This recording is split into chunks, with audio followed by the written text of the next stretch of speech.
Auto sector की दिग्गज company Maruti Suzuki ने कारोबारी साल 2024 की दिसंबर तिमाही के नतीजे जारी कर दिए हैं। तीसरी तिमाही में कंपनी का मुनाफा अनुमान से बेहतर रहा है। सालाना आधार पर यानी अगर हम वाई ऑन वाई बेसिस पर अगर हम आय, मुनाफे और मार्जिन की बात करें तो तीनों में सुधार नज़र आ रहा है। तीसरी तिमाही के नतीजों के बाद ये स्टॉक्स करीब 1.5% की तेज़ी के साथ 10,120 रुपये प्रति शेयर के कामकाज पर नज़र आ रहा है। आगे हम डिटेल्स जानते हैं कि नतीजे में क्या रहा है। सबसे पहले बात करते हैं हम पैट की यानी प्रॉफिट आफ्टर टैक्स की। दिसंबर तिमाही में कंपनी का मुनाफा 3,130 करोड़ रुपए रहा है, जबकि इसका अनुमान जो बाजार को था वो करीब 3,000 करोड़ रुपए का था, यानी कि अनुमान से बेहतर पैट रहा है। पिछले साल की समान तिमाही की बात करें तो कंपनी का मुनाफा 2,351 करोड़ रुपए था। उससे अगर हम बात करें तो उसमें भी मुनाफे में काफ़ी अच्छी ग्रोथ देखने को मिल रही है।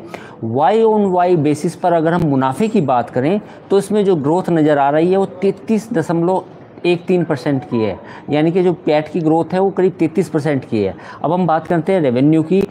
आय की बात करें तो सालाना आधार पर इसमें भी करीब 14.5% की ग्रोथ देखने को मिल रही है।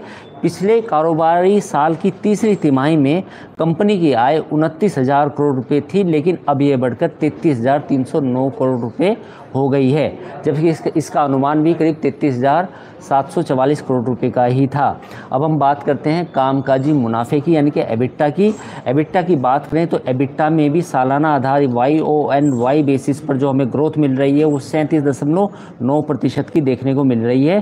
पिछले कारोबारी साल की दिसंबर तिमाही में जो एबिटा था वो 2,833 करोड़ का था और जो अब बढ़कर 3,908 करोड़ रुपए हो गया है, यानी कि ये आप माने तो एबिटा में भी करीब 37% की ग्रोथ देखने को मिल रही है। अब हम बात करते हैं एबिटा मार्जिन्स की। मार्जिन में भी सालाना आधार पर सुधार देखने को मिला है।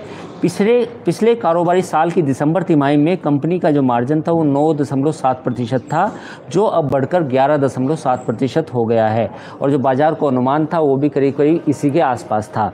नतीजों के साथ ही पहली बार कंपनी ने बताया कि कंपनी ने पिछले एक साल में करीब 20 लाख से ज़्यादा यूनिट्स की बिक्री की है। तीसरी तिमाही की बात करें तो कंपनी ने रिकॉर्ड 71,000 यूनिट्स का एक्सपोर्ट भी किया है।